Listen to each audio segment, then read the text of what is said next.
Halo Sobat Hijau, perkenalkan saya Najma Faris Putri Wardana yang bertugas sebagai host pada podcast Hijau kali ini. Tapi di nge-host kali ini saya tidak sendiri nih teman-teman. Saya bersama rekan saya. Nama saya Muhammad Azim Mufid yang akrab disapa Tata. Oke Sobat Hijau, kali ini kita kedatangan tamu yang sangat berarti dan penting banget gak sih Kak Tata?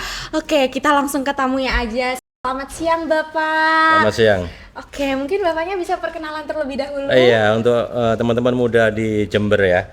Nama saya Wiratno. Saya kira-kira udah 30 tahun bekerja untuk konservasi alam, lingkungan ya, satwa liar dan seterusnya. Ingin berbagi juga dengan teman-teman muda di Jember sini. Oke, keren banget. Bapak Wiratno sudah punya banyak sekali pengalaman tentang konservasi ya Kak Tata. Oke, sebelumnya Bapak saya mau bertanya tentang peran generasi muda menurut Bapak itu apa sih untuk konservasi alam? Penting banget, karena konservasi alam kan berjangka panjang, 50 tahun, 100 tahun ke depan. Jadi generasi tua seperti saya ini kan, saya generasi baby boomer. Lahir tahun 60-an ya, saya lahir tahun 62. Teman-teman generasi Z ini ya, itu akan ya pasti akan masih hidup beberapa puluh tahun ke depan. Benar sekali. Ya kan? Jadi generasi tua harus mewariskan, menyerahkan semua pengalaman dan ilmunya agar generasi muda lebih bersemangat dan lebih terarah untuk turut serta melanjutkan usaha generasi tua menjaga alam. Oh begitu. Tadi kan Bapak bilang di kehutanan ini di lingkungan di kehutanan ini di lingkungan hidup sudah 30 tahun ini Pak. Bisa dikasih tahu mungkin bisa dikasih tahu nggak awalnya Pak? Kok bisa gimana terjun awalnya gitu Pak? Kok bisa Ya, saya terjun gitu sekolah ke di dunia alam? kehutanan Gajah Mada ya, lulus tahun 88. Setelah itu saya udah langsung terjun ke Papua, pindah lagi ke Bogor, sempat sekolah S2 di Belanda, balik lagi ngurus, terutama kembali ngurus hutan-hutan konservasi. Di Indonesia ini ada hutan produksi, hutan lindung untuk tata air, ada juga hutan konservasi, kawasan konservasi. Luasnya 27,02 juta hektar. Ya, yang hampir 65% fungsinya sebagai taman nasional. Nah, Meru Betiri ini yang kita sekarang di kantor Balai Taman Nasional Meru Betiri ini salah satu taman nasional yang sangat kita harus lindungi. Gitu. Yes, karena ada banyak binatang liar. Ya, hutannya juga penting untuk tata air, ya, dan udara bersih karena hutan. Pernah belajar fotosintesa enggak? Kenapa Pak? Ya, itu SMP juga Pak. SMP sudah ya. Itu udara yang kita hirup itu juga karena proses fotosintesa yang diambil CO2-nya dengan bantuan sinar matahari. Dedaunan yang miliaran daun di seluruh dunia ini termasuk hutan-hutan di Indonesia kan, dia memproses itu menjadi glukose dan untuk pertumbuhan dia melepaskan O2. O2 lah yang kita hisap ini. Jadi gimana? Hidup kita tergantung pada pepohonan itu kan? Benar sekali. Oke, dengan semua pengalaman yang sudah Bapak jalankan, sudah S2 juga di Belanda, saya pengen tahu karena saya termasuk anak muda yang baru terjun di dunia konservasi ini, Bapak. Apa sih hal yang menjadi struggle terus-terusan di dunia konservasi ini, Bapak? Ya, Gen Z ini kelompok generasi digital ya. Begitu lahir udah pegang HP istilahnya kan, nggak bisa lepas dari HP dan tetapi dia bisa lupa mendekat ke alam. Jadi generasi muda ini juga penting untuk lebih banyak kegiatannya mendekat ke alam, masuk ke hutan, di pinggir pantai yang ada hutan mangrove-nya atau snorkeling, diving, terumbu karang.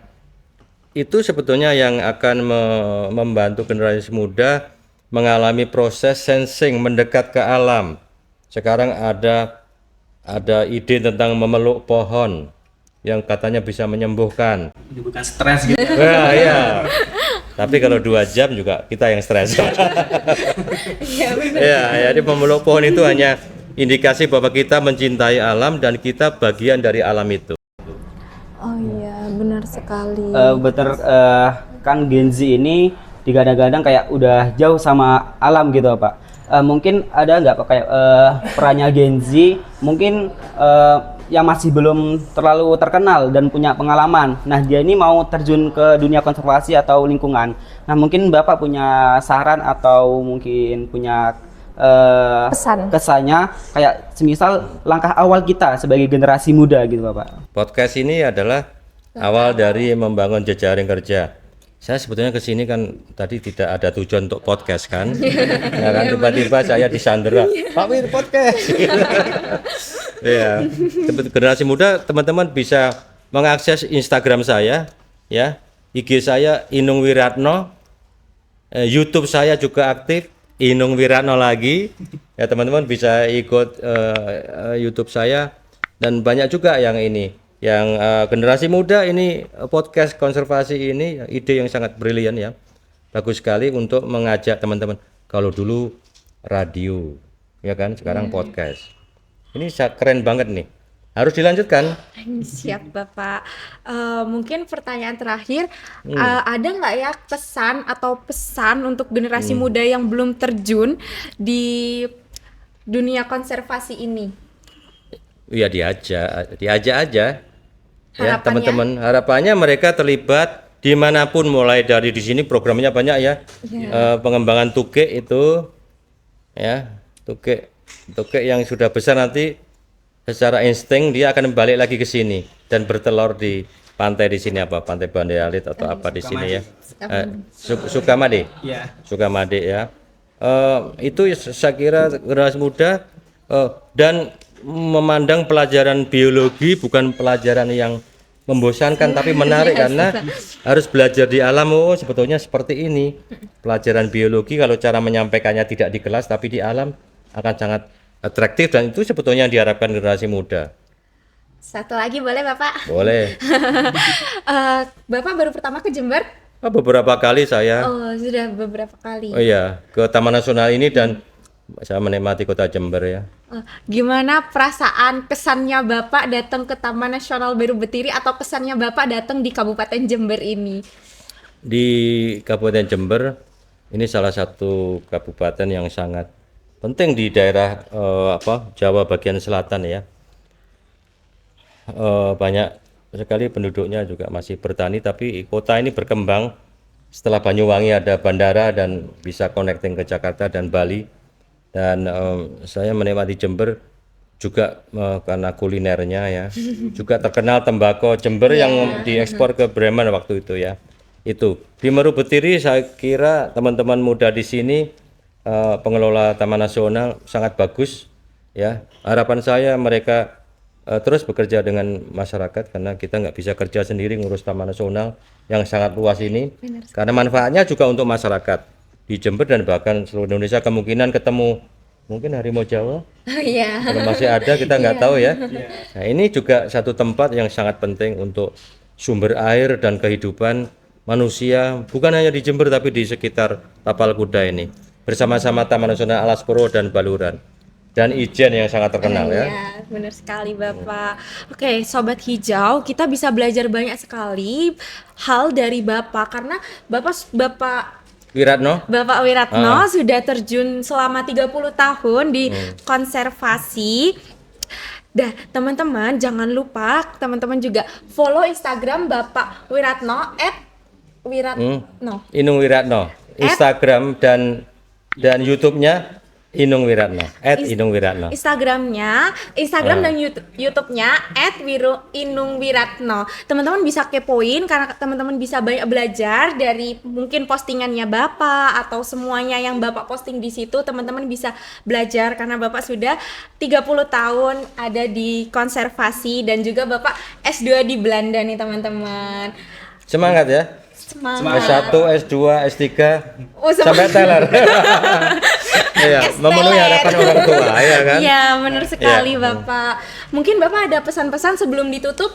Teman-teman muda, buku saya bisa diakses ya, e-book saya ada di iwstripcenter.com. Ya, pergi ke Google iw strip bukan underscore ya, stripcenter.com. Ada banyak buku di situ yang bisa diakses gratis. Nah, benar sekali teman-teman. Tadi sebelum podcast kita juga sudah dapat Dapat kesempatan e-booknya. ya dapat PDF-nya. Iya. Nah, teman-teman, ternyata dari podcast ini kita jadi tahu ternyata generasi muda juga memiliki peran penting dalam konservasi dan juga lingkungan. Nah, karena digadang-gadang generasi Z ini terlalu fokus dengan gadgetnya, padahal mereka sebenarnya bisa memberikan yang terbaik buat lingkungannya. Nah, salah satunya dengan memanfaatkan gadget dengan baik, nah teman-teman. Salah satunya kayak kita ini. Punya juga ini Iya Bapak, gadget. Untuk apa gadgetnya? kita Googling apa? seminggu sekali kita live Instagram Oh, di ya? Instagram kita masing-masing dengan Iya. judul Cerlam Cerita Lingkungan bareng Oke. Green Ambassador. Iya, bagaimana kalau anak-anak SMP dan SD juga diajak? Oh boleh Bapak, karena Wah. kita juga sebulan sekali itu juga sosialisasi ke sekolah-sekolah. Ke sekolah-sekolah ya? Iya. Sekolah diajak ke Taman Nasional, goes to Marubeni National Park, school goes to National Park. iya, Keren itu juga sudah itu. pernah itu, Bapak. Udah pernah ya? Sudah. Oh, oke.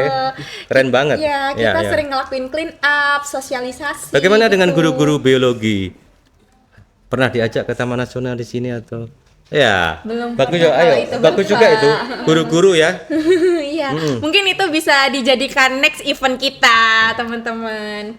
Sudah, Bapak? Ya, terima kasih. Oke, segitu dulu ya Sobat Hijau, ngobrol bareng Bapak Wiratno ini yang sangat hebat sekali dengan pengalamannya yang sangat hebat itu.